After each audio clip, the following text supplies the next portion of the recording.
Let's pray together. 一起祷告。 God, we are here to read your word together.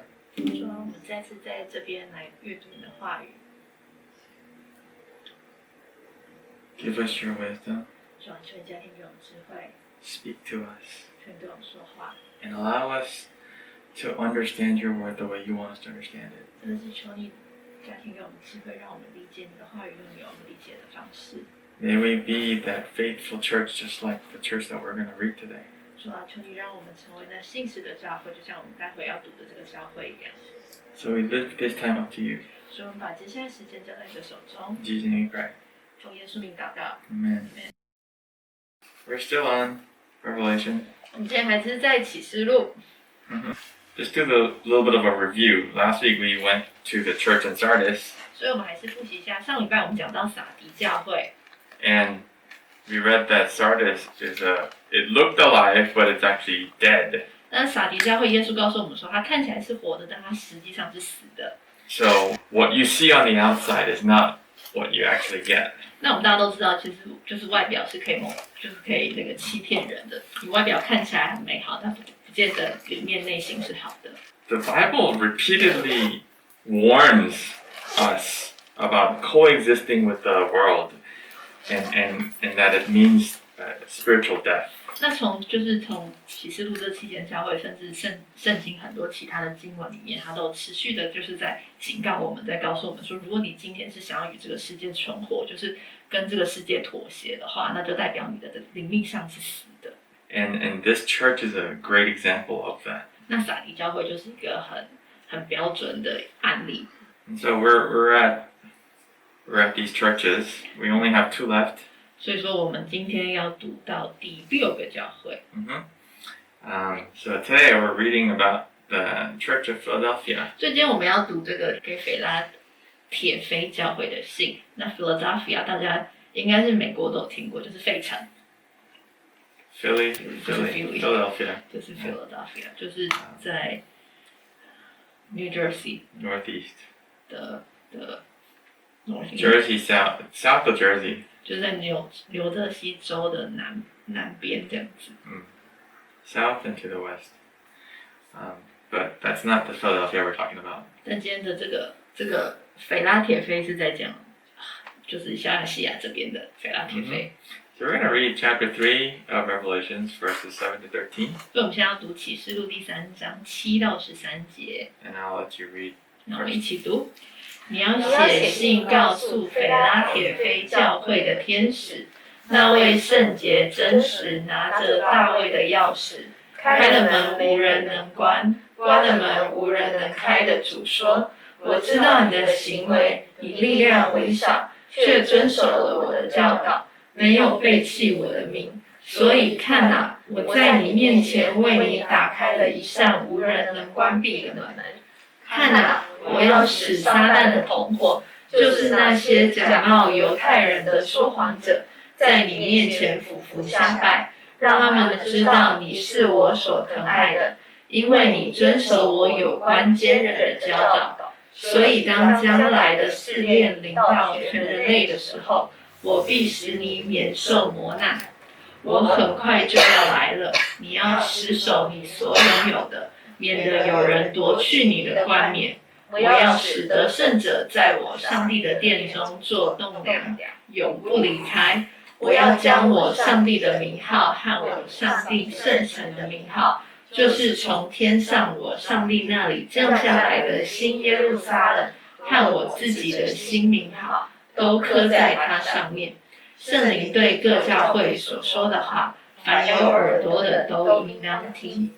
Yeah, so this is the message of Jesus to the church in Philadelphia. 所以这个是耶稣对斐拉铁非教会所说的话。Now I'll give you a little bit of a cultural and historical background first. 那一样就是我们要先介绍斐拉铁非当时的历史文化背景。Philadelphia is actually one of the very first cities in Asia Minor. 那斐拉铁非呢，基本上是小亚细亚半岛当时最早的古城之一。And it actually existed until the early 1900s, like 1920 something. 所以说，就是它基本上是一直到1920左右，它还存在着腓拉铁非。And it was established by Eumenes II of Pergamon, who is an ancient king. 那腓拉铁非的这个城市呢，是由这个叫做欧迈尼斯二世的这个君王所创立的。那他是从哪边来？还是从别迦摩？就是我们之前读到那个别迦摩教会，这个别迦摩这边来的。Yeah, that Pergamon that you read about, 3 weeks ago, 4 weeks ago, actually used to be its own empire. 所以说别迦摩教会呢，我们2-3个礼拜前读到别迦摩教会，那时候已经被罗马统治了嘛，对不对？可是当时就是还没有被罗马统治之前呢，别迦摩他们就是自己的一个国家，所以说他们有自己的君王这些在里面。那这个欧迈尼斯二世就是这个别迦摩的君王。And Eumenes II basically named this city after the love for his brother Attalus II.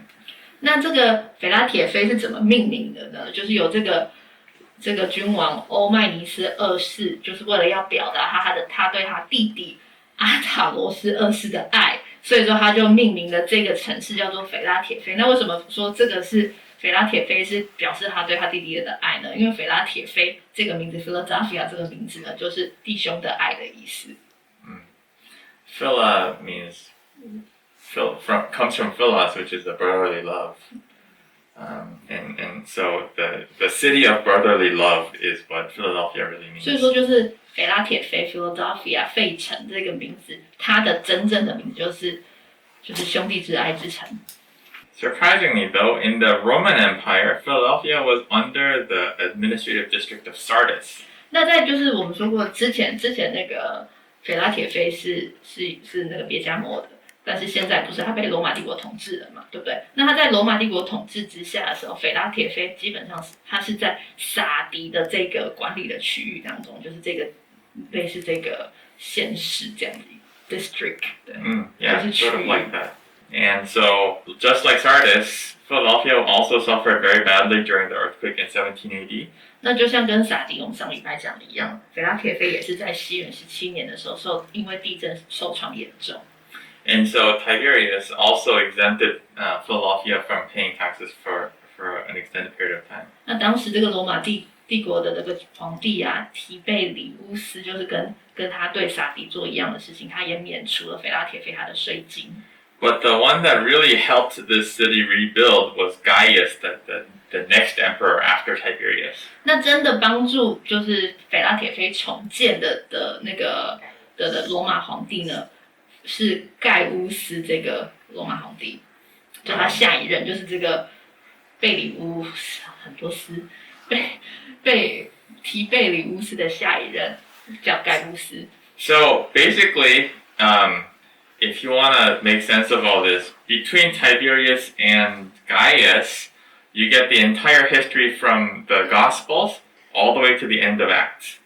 所以说，我们如果想要就是把罗马帝国的这个他们统治的年代跟圣经的年代他们统合起来的话呢，那就是说从这个罗马皇帝提贝里乌斯统治的年代一直到盖乌斯统治的这段期间里面呢，就是新约的所有的福音书一路写到使徒行传的，就是大概是就是50到70 AD 50 to 70 AD。No, not even that far actually. Maybe like 50 80-ish is when it ends. So yeah, basically the first 60 years of the New Testament history. 所以说就是基本上新约的前60年，就是西元60年前的这段期间的所有福音书写下来期间，就是在这2个罗马皇帝统治之下。And Philadelphia had a lot of prehistoric volcanic activity in the region, and so it has a lot of fertile ground for crops. 那就是腓拉铁非呢，因为它的地理环境的元素，所以说它附近很多火山。那因为火山频繁，所以说这个区块腓拉铁非这个区块，它的土壤非常的肥沃。And apparently their main crop was grapes. 那腓拉铁非他们这边就是主要的农产品是葡萄。And so apparently within the Roman Empire they had the best wine. 所以说腓拉铁非呢，在罗马帝国统治的这整个区块当中呢，腓拉铁非这个区块他们拥有最出名的那个葡萄酒。To the point where I think it was Tiberius who ordered Philadelphia farmers to burn all their crops so that the Italian wine would thrive. 那就是为什么？然后就是它有名到这个红酒有名到一个程度，就是基本上大家都想要来跟腓拉铁非的酒商买，所以说没有人要跟意大利这边的酒商买。所以说那个皇帝那个提贝里乌斯呢，他下了一个决策，就是要腓拉铁非这边的所有农夫把他们的葡萄全部烧掉，让他们没有办法制酒，然后让其他人可以去跟意大利的这个酒商买酒这样子。So I don't know if it's true now, but maybe if you run into Turkish wine. 所以说，如果今天你们有去到土耳其，然后要去买酒的话，腓拉铁非这一带的酒是比较出名的。Yeah. So this is where Philadelphia is. 所以这个紫色的三角形呢，这边就是那个腓拉铁非所处之地。So that's about it for the city of Philadelphia. 所以这就是当时的这个腓拉铁非城市有关的历史文化背景。Once again, this is another church that only appears in Revelation. 那一样呢，腓拉铁非教会呢，跟我们刚刚我们启示录讲到的其他的教会，大部分都一样，就是圣经当中只有在启示录中提到这个教会。But what's interesting is throughout history, the Orthodox and Catholic churches were present in the area until the Greco-Turkish War. 但是比较有趣的是呢，虽然圣经只有在启示录这短短的6节当中提到腓拉铁非教会，甚至这个城市，但是呢，在实际上历史上面的文化背景你看下来的话，腓拉铁非它所处的这个土地呢，基本上一直到1921年这个土耳其独立战争之前，就是这个东正教的教会还有天主教的教会一直都存在在这个土地上面，就是直到土耳其战争爆发之前，这个教会都在。And this church has produced so many bishops in the Orthodox Church that are really, really famous. 那基本上这边就是腓拉铁非教会这边的这个东正教的教会呢，他们很有名。为什么会很有名呢？是因为他们出了很多的主教在这边。Obviously, we're not related to the Orthodox Church, but still, I mean, that is something to. 所以就是可以出到这么多主教，表示说他们的教会很正统才会这样子。We'll go into the passage now. 所以我们现在就是腓拉铁非教会还有腓拉铁非这个城市的历史文化背景，我们讲完之后，我们现在就开始看经文了。What's interesting is here, Jesus introduces himself as the Holy One, the True One, who has a key of David.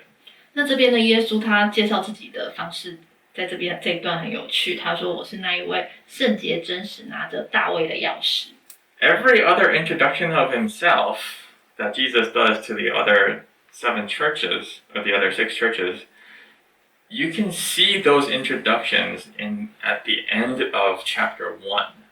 就是你可以看到我们之前介绍的这加上today it's not 前面介绍的这几间教会，耶稣他介绍他自己的身份的时候，你可以看到他那些教会，譬如说耶稣会说我是那拿着金灯台，还有什么欺凌的这个，你可以都看在启示录的第1章的最后面看到，就是这个总结在那边。He introduces himself with a full list at the end of chapter 1, and he uses those to introduce himself to the other 6 churches. 所以你可以现在就是如果大家有兴趣的话，可以翻到启示录第1章的后面，你可以看到那边有一大堆耶稣的介绍词，就是他怎样介绍他自己，然后再把这些介绍词一个一个抽出来，然后去到这7间教会，就是写信给这7间教会，说他抽一个出来介绍他自己这样子。But this is not there. 但是唯一当中就是里面没有出现，就是今天我们看到这个腓拉铁非教会的介绍词。Holy One, the True One, and who has a key of David. 这边他就说那位圣洁真实拿着大卫的钥匙。Does this remind you of some other passage in the Bible? 这段话你有没有觉得那位圣洁真实拿着大卫的钥匙跟圣经里面某个经文很类似？ What do you think Jesus is trying to talk about himself? 你觉得耶稣这边他要讲他在讲什么？我是那位圣洁真实拿着大卫钥匙。你有没有觉得跟某一个经文很熟悉的经文，大家应该都会背的经文很像 I give you a hint. It's written also by John. 给你一个暗示，就是那段经文也是由使徒约翰所写下来的话。John read a lot. And we read last week. 我们上礼拜有读到这段经文。John chapter 14, Jesus says, I am the way, the truth, and the life, and no one comes to the Father except through me. 约翰福音第14章第6节，耶稣说：“我就是道路、真理、生命，若不借着我，没有人能到父那里。” Why? Because he has the key. 为什么呢？因为耶稣就是握着那把钥匙，如果他今天不开门的话，没有人可以去到就是天父那边。If he doesn't open, no one can open. 所以就像这边他说，那位圣洁真实拿着大卫的钥匙，开了门无人能关，关了门无人能开的主说，基本上就是跟约翰福音这边是相呼应的。And this is the authority of Jesus. He opens the door and no one can shut it.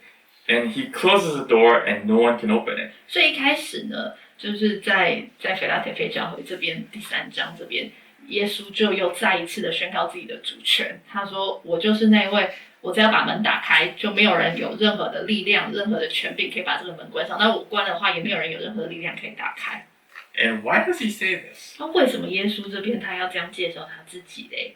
If you read through the rest of the passage, and in this passage actually, you have to think as a whole.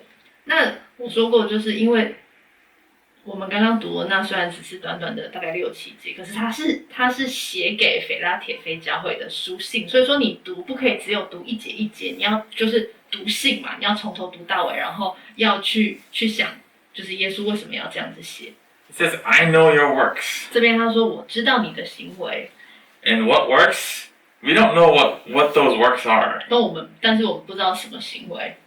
But he says, Behold, I have set before you an open door which no one is able to shut. 然后这边耶稣又再次强调，看啊，我在你面前为你打开了一扇无人能关闭的门。What does that mean? 所以这个门到底是什么嘞？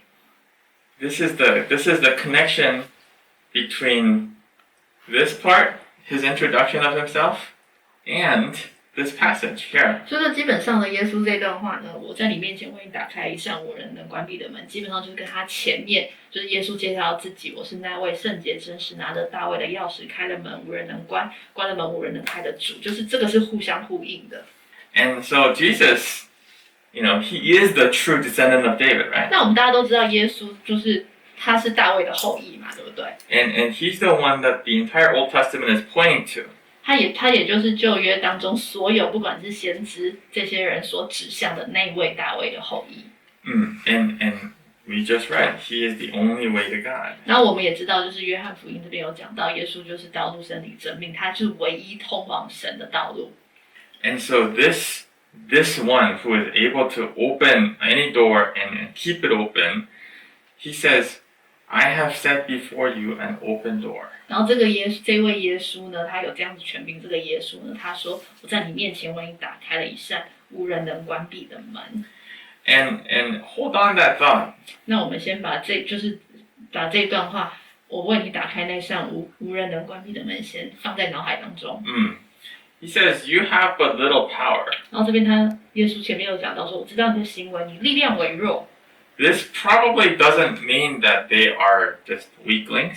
那这个力量微弱呢，所代表意思不是指说这个腓拉铁非教会的人很软弱。Probably means that this is just a very small gathering. 那这边的就是你力量微弱的意思，可能是指腓拉铁非教会的那个会友数目很少。More like us. 大概就像我们这样很少很少 A very small gathering. 就是可能腓拉铁非教会它就是一个很小的聚会所这样子。Obviously, this has nothing to do with the building or political power. 但是力量微小呢，就是它不是指说它的建筑物很小，或是它在里面的政治力量很少，这个是没有关系的。They're a small church, but what does Jesus say? He says, "You have kept my word and have not denied my name." 但是耶稣在那边讲说，虽然你是一个很小的教会，但是我看到你却遵守我的教导，没有背弃我的名。Philadelphia church obviously received a lot of persecution from the rest of the 所以 world. 从刚刚这样小小的经文当中，短短的经文当中，我们可以知道，其实腓拉铁非教会它很明显的遭受许多的迫害。Yet they did not let go of the word of God. 但是他们却没有放弃神的名。And what's more important is they found their identity as a church. 那更重要的是呢，他们在耶稣的基督的圣名里面，他找到自己的身份。And Jesus actually lets us know who were the main persecutors of this church. 那接下来的经文当中呢，耶稣基本上他很清楚的告诉我们说，谁是迫害这个腓拉铁非教会的那群人。He calls them the synagogue of Satan. 他这边他称这个撒旦的同伙，但是中文是翻撒旦的同伙啦，英文基本上是翻那个撒旦的会堂。Jesus mentions the synagogue of Satan twice in Revelations. 那基本上呢，耶稣在启示录当中有提到2次这样撒旦同伙的这个词。First time was in chapter 2, verse 9, talking to the church in Smyrna. 第一次撒旦同伙出现是在士美拿教会的地方。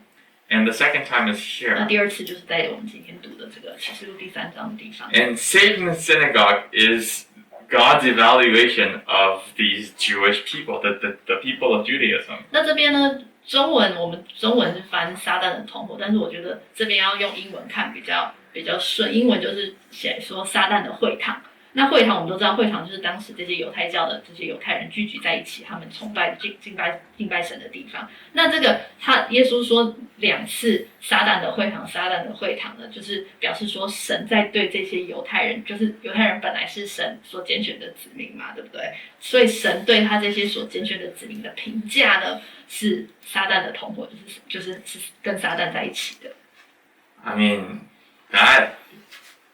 that is probably a very offensive thing for the Jewish people to hear. 所以这基本上对犹太人他们听到就是耶稣称他们是撒旦的同伙的话，基本上听到一定是心里不太爽的。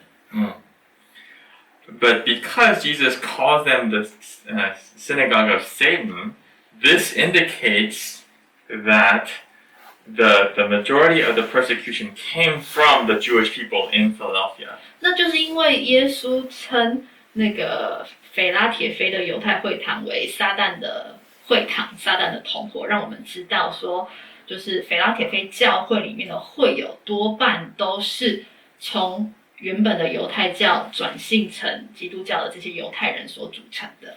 Yeah, a lot of the people in this church are probably converts from Judaism, Jewish people. And why is this important? 那为什么就是我们要特别讲出来这个犹太人，就是从犹太教转成基督教的犹太人，这个为什么有重要嘞？ Because in those days, Judaism was recognized as an official religion inside of the Roman Empire. 为什么？因为那时候的犹太教呢，它是被罗马帝国所承认的宗教之一。To the point where Judaism had political power. 那它这个宗教呢，它有力量强大到就是它在政治上面有很大的 power 的力量。And this is the reason why, the Pharisees and Sadducees went to Pilate and got Jesus killed. 所以这就是为什么当时这个法利赛人跟撒都该人，他可以就是用嘴巴赢过比拉多，然后让比拉多把耶稣钉死在十字架上面的原因。因为我们看耶稣被钉死在十字架上的那个故事的时候，可以知道本来比拉多他是不想要钉死耶稣的，但是因为法利赛人跟撒都该人他们在下面就是一直怂恿其他的犹太人说就是要钉死他。所以说，就是因为这些在犹太教这些类似比较高阶的这些法利赛人跟撒都该人，他们有很大的政治力量，才可以这样子去诱使其他人这样做。And at that time, what the Pharisees could do is send word to the emperor in Rome. They had that direct connection to say, hey, we want a new governor. 所以说，这个时候就是当时犹太教这些法利赛人跟撒都该人，他们的政治力量大到什么程度呢？他们可以直接写信去罗马，就是直接写信去给罗马那个君王，跟他讲说，我们不喜欢这个统治官，我们不喜欢这个管理者，你把他换掉，我们要一个新的地方。And so there's this relationship between Pilate and the Jewish religious leaders that they have to balance each other. 所以说就是当时犹太教他们的政治力量这么大到就是当时这些罗马帝国派过来的这些比拉多这些就是地方官的，他们需要跟这些宗教领袖互相合作。And Romans initially thought that Christians were just a sect of Judaism. 所以一开始呢，罗马人来统治这些地方的时候，他们以为基督教基督徒就只是犹太教的支派之一、分支之一而已。But the Jewish people of the Judaism, they just went, no, they're not one of us. 但是呢，犹太人马上立刻的出来就是否认基督徒的地位，对他们说他们跟我们是不一样的。In fact, when a Jewish person converted from Judaism to Christianity, oftentimes what happened was they were disconnected from the synagogue. They were not allowed to come to the synagogue. 那就基本上呢，当时的这些犹太人，如果他们就是转信基督教，他们从犹太教转进基督教，他们通常会面临到什么问题呢？他们第一个，他们就是会被踢出会堂。And that is the reason why Jesus says, I have opened the door for you. Even though the synagogue doesn't allow you into their gathering, I'm allowing you into my gathering. 所以这就是为什么耶稣在一开始在腓拉铁非教会，他介绍他自己是我那个开了门就无人能关，关了门就无人能开的主。他就是在安慰这些腓拉铁非教会的基督徒，跟他讲说，虽然会堂把门关起来，你们不能进去会堂敬拜我，但是我打开了另外一个门，你们是可以随时随地进来，而且我这个门是没有任何人可以开关的。You know, people are evil. Jewish people are evil. Very, very, very evil people here. 那我们说人性本恶嘛，所以说可以看到这边人性的邪恶面出来了。And then Jesus says, Behold, I will make them come and bow down before your feet. 但耶稣这边又讲说呢，你看着就是我会让这些人伏在你面前下拜，让他们知道你是我所疼爱的。And they will learn that I have loved you. He says, I am going to make them know that you are right all along. 所以耶稣在这边，他基本上就是对这一些腓拉铁非教会的基督徒，他给他们一个保证，保证什么？他说：“我将要让这一些迫害你的犹太人知道，说你才是对的，他们所做的一切都是错的。” And I'm gonna let them know that I love you and I hate what they do. 然后耶稣就说：“我将要让他们知道，说我爱你们这一群人，但是我厌恶他们所做的一切行为。” I think if I heard from God this, I'd be like, 所以说，我老公说，如果今天他是腓拉铁非教会这些基督徒，如果他今天听到耶稣亲口对他下这个保证的话，他就会讲 ，Yes, I'm good. Like I'm right. 就是我是做对的，虽然这个世界都告诉我说我所做的是错的，但是我是对，我的坚持是对的。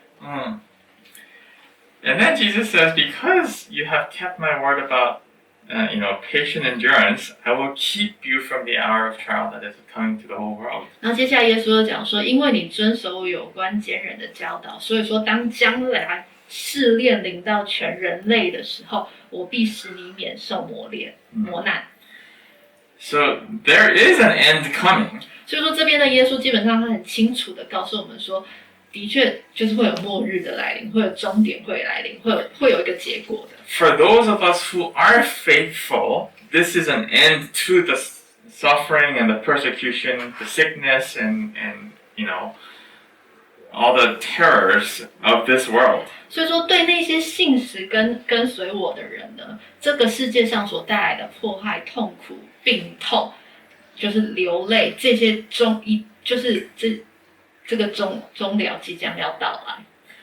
But for those who have not been faithful, this is an end to all the pleasures of their world. 那对那些不信实跟随我的人呢，这个结束将要到来，什么样的结束呢？就是他们在这个世上所享受的一切欢愉，所享受的一些权利，这些所带来的快乐即将要结束。And then he says, I'm coming soon. 然后耶稣在这边又再次强调说，我很快就要来了。大家记得这个吗？这是魔鬼终结者的电影。Remember the Terminator movie?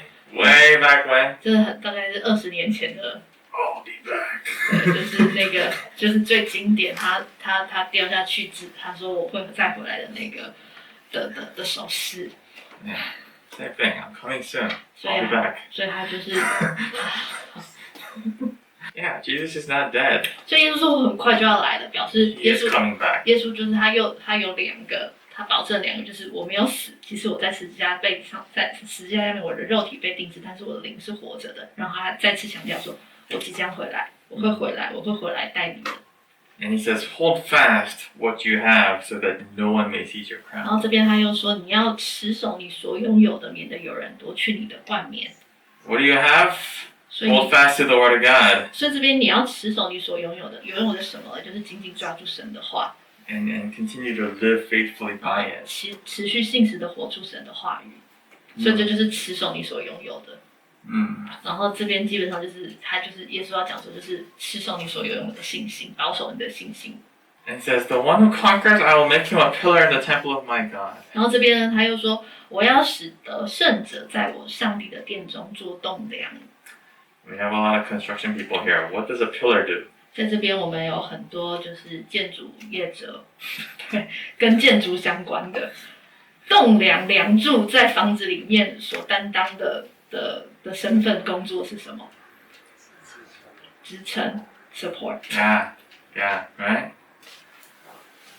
Pillars support the structure of a building. 所以说梁柱呢，柱子梁或是梁，它们就是支撑建筑物最重要的基础。No matter what the outside circumstances are, the pillar must stand. 所以今天不管发生什么，不管是地震啊、火灾，如果这些柱子它还是坚守站立的话，它没有被摧毁的话，这个房子就不会被摧毁。And Jesus is saying, this is how important you are, those who are faithful conquerors of sin, death. 那所以这个时候，就是耶稣就是在对这些得胜者讲说，你们就像这些柱子一样，就是你们对我而言就是这么的重要，我就是你们是支撑着这个上帝的殿最重要的基础。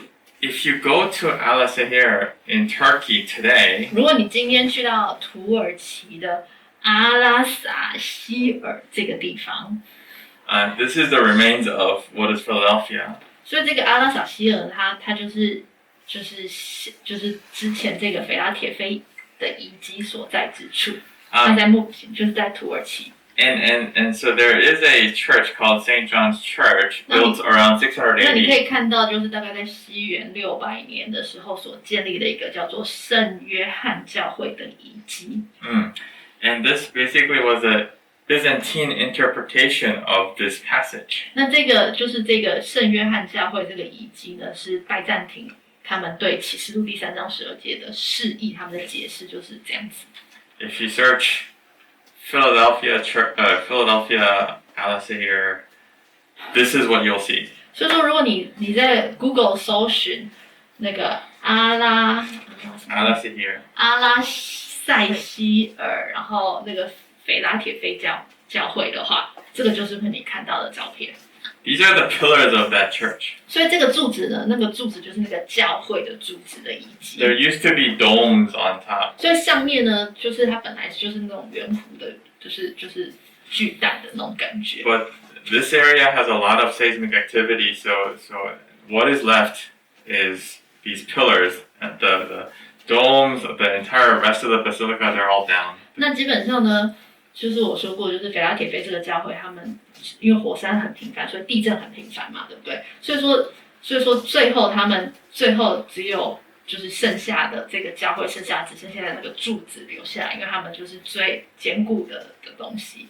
I mean, it might sound silly, but I think this is the kind of picture that Jesus is giving us, that we are to stand through whatever comes our way. 所以说这个教会这个照片呢，虽然看起来就只是个遗迹，就是遗迹留着，但是基本上这个就是耶稣想要对我们说的话。不管你身边发生任何的事情，不管今天是火山爆发，或者今天是地震，或者是原子弹来，原子弹来或者是原子弹应该就不存在，就是强直来的话，你就要像这个教会的这个梁柱一样坚守在那边不移。其实你看现在已经从600年到现在已经快1000多年过去了，这个柱子还是坚守在那边。所以这就是耶稣要对我们说的话，不管你今天生命当中碰到任何事情，你们还是要就是坚守我的话语，坚持站立。What is left is the pillars, and he's saying, I will make you the pillar in the temple of God. 然后所以说我们可以从刚刚的那个照片当中，只剩下那个柱子留在那边嘛，那耶稣却在这边讲说，我要使得圣者在我的上帝的殿中作为栋梁，永不离开。And then he says, I will write on him the name of my God and the name of the city of my God. 然后他又说我要在这个梁柱上面将我上帝的名还有上帝的圣城的名号刻在那个上面。And this is actually very common even today. 那基本上呢，就是这个刻那个在建筑上面刻名字，基本上从以前到现在就是一个还蛮普遍的一个传统。There's a tradition of writing the names of the owner of the building on the building. 所以说，在以前到现在还有吗？现在还有人在房子上面刻自己盖的这个名字。建设公司啊，建设公司的名字会被刻下来，招牌对。Who took part in the construction? 但是就以前古代的时候，你可以看到，当这个人盖这个房子的时候，他会把他就是盖房子的人的名字刻在他的房子上面，就是告诉他的后代子孙，告诉他说这个房子是谁盖的这样子。And Jesus is saying, I'm gonna do this. 然后耶稣基本上 on each of you. 那基本上就是耶稣在那边讲说，你们这些得胜者，你们这些持守我正道到底的这些，就是信实的基督徒者，我要把你们的名字一个一个刻在我上帝的殿的梁柱上，就是永远不会不见，永远保存在那边。I will write the name of God on them. 对，我要将我上帝的名号写在梁柱上。This is a very interesting passage. 然后，所以这段经文它其实很有趣。It says the New Jerusalem, which it says comes down from my God out of heaven. 这边他说就是从天上我上帝那里降下来的新耶路撒冷，和我自己的新名号都刻在它上面。Two things here. 这边有2个我们要看的地方。First of all, this New Jerusalem is a temple. 这个新耶路撒冷所指的是一个圣殿。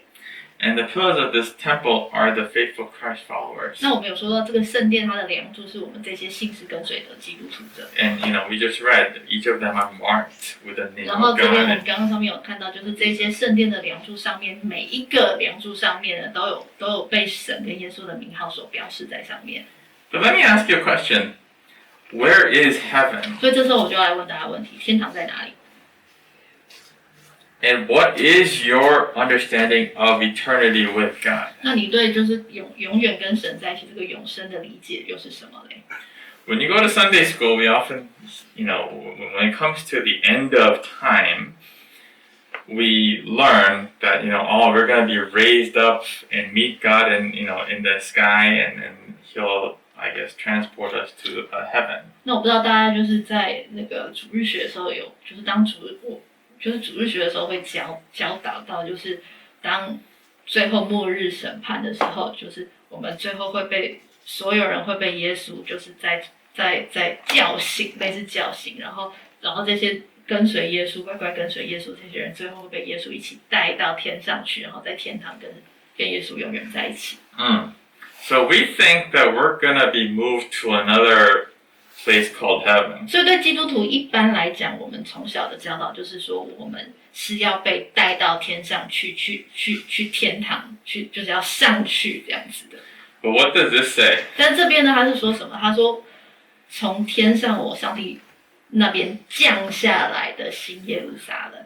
Isn't this interesting? 所以你可以看到这边就是耶稣对天堂的定义跟我们一般来教会里面教导天堂定义有一点点小小的不一样。According to this, 如果从启示录第3章这边来看的话 actually, even from 2 Thessalonians 5, 其实不只有启示录，从那个帖撒罗尼迦后书 and actually the back of like chapter 20 of Revelation, 甚至在启示录第20章。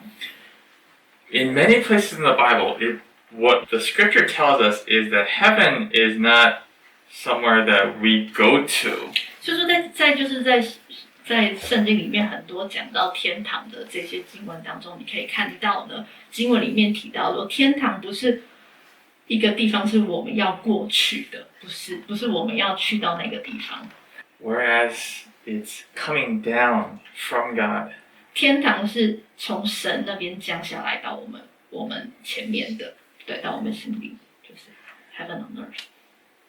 No, but like even after the end of day, it's Jesus actually comes victoriously and rules here. 所以就是我们之前其实我们有提过什么是天堂的，基本上我们现在就在天堂里面，因为为什么圣灵来到我们的心中？那是现在，可是在启示录这边告诉我们是末日的嘛？末日的时候，这边耶稣也跟我们讲说，天堂不是我们一群得胜者在那边站着，然后穿着白衣服，然后耶稣就把我们咻咻咻咻咻传送去天堂，不是这样。这边耶稣这边讲到的是。天堂一样也是从天降到我们前面来，所以都是降下来到我们前面，不是我们要走一个通道上去这样子。I don't know whether you believe that. Actually, there's a lot of people that are still debating this. 但这个天堂的在哪里的这个观念呢？不管是我们要上去到天堂，或是天堂是从神那边降下来，这个定义呢，很多学者都还在争执当中。对他们就是有的学者就是100%相信说是我们要上去到天堂，那有的学者就是根据经文，他们说是天堂降下来。Whichever you believe, that's not the main point. 但是今天不管了，重点不是天堂在哪边，今天的耶稣要跟我们讲的重点是你要坚守神的话语，然后要信实到永远。And once again, he ends this entire thing by saying, "He who has ears to hear, let him hear what the Spirit says." 那再一次呢，就是从我们前面6个教会当中，耶稣都用同样的一段话做结语，他说圣灵对各教会所说的话，凡有耳朵的都应当听。So the end of the world is near. 所以这个结论呢，就是末日即将到来。We don't know when it's going to happen. 但是我们不知道什么时候是世界末日，我们不知道那个时间点。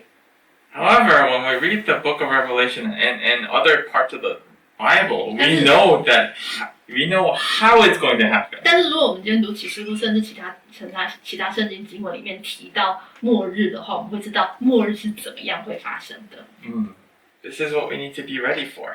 所以我们就是要为末日预备。那要预备什么呢？就是从经文里面的教导告诉我们说，我们该怎么做，我们该怎么样信实到最后，才不会在末日审判被判刑。I know this may seem very, like cloudy, muddy, and not very clear.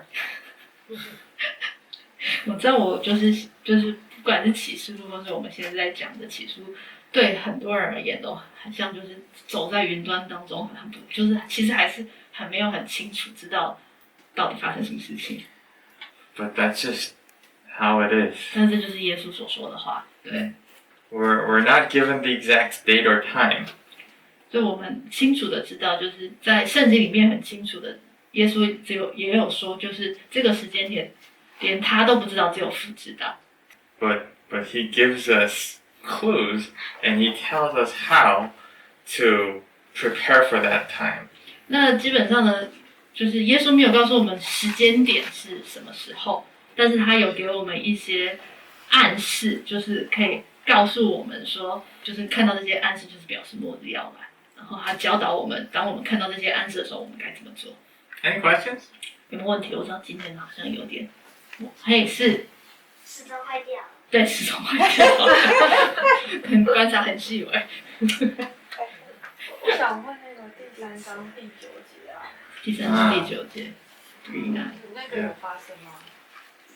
那个有发生吗？第3章第9节所说的。你说我要使撒旦的同伙，就是那些假冒。So what this is referring to is end of time. 这个是末日的时候，它是在预告这个会发生，不是说现在已经发生了。对，因为如果这个现在已经发生的话，这世界上就不会有这么多的迫害。And also, you wouldn't have a lot of Jewish people still in Judaism if this happened. 对，如果今天就是这些犹太人已经被上帝惩处的话，那基本上就是犹太教的犹太人应该全部都死光了。但还没有啊，他们还在，所以这还没发生。Any other questions? 还有没有问题？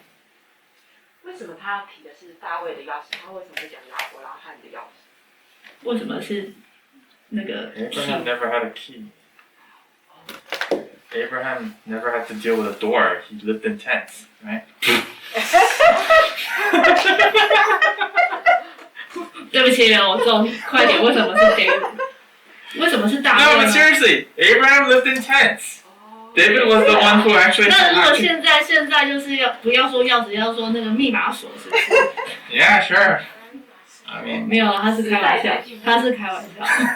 为什么是大卫的后裔呢？是因为圣经里面旧约当中，就是都指向救世主是大卫的后裔。为什么要讲大卫？因为大卫王是就是所有旧约里面公认最厉害的王，跟神最亲近的王。Basically, the whole idea is that Jesus is the son of David. 基本上because God prophetically spoke to David, saying that out among your heirs will come that king.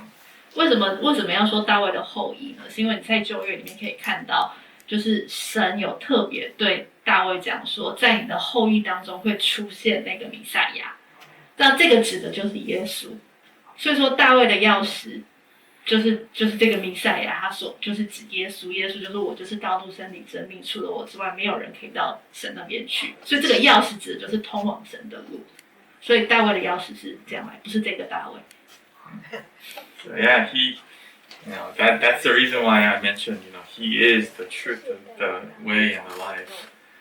对，所以这个就是这样连接，就是我就是道路、真理、生命，然后大卫的钥匙就是通往神的这条道路，然后大卫的后裔就是因为虽然说亚伯拉罕虽然说大卫也是从亚伯拉罕这边来的，但是是因为神有特别对大卫王说，从你的后裔当中会出一个弥赛亚，那这个弥赛亚就是耶稣。And it is true. I remember the tense. 那这也是事实啊，事实就是亚伯拉罕住在帐篷里面，大卫有住在门里面，所以大卫才有钥匙。心很累。好，还有没有问题？现在几点哦？现在11点02分。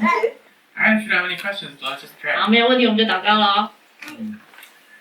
Lord, we thank you for your word. 主，我们为今天的话语向你献上感谢。And we thank you for teaching us about what is to come. 那我们真的是感谢你教导我们，告诉我们说，末日就是我们该怎么准备它，还有什么将即将到来。Lord, allow us to prepare well. 主要真的是求你预备我们可以好好的，就是准备末日的到来。Continue to pour out your wisdom upon us. 求你持续的加添智慧在我们身上。And continue to give us the courage to be faithful to you. 真的是求你加添给我们勇气，让我们可以真的是对你信实。Allow us to continue to live out our faith faithfully. 真的是帮助我们可以每天都信实的活着。So God, we lift ourselves into your hands. 所以主，我们把我们每个人交在你的手中。Jesus' name we pray. 奉耶稣名祷告， Amen. 阿门。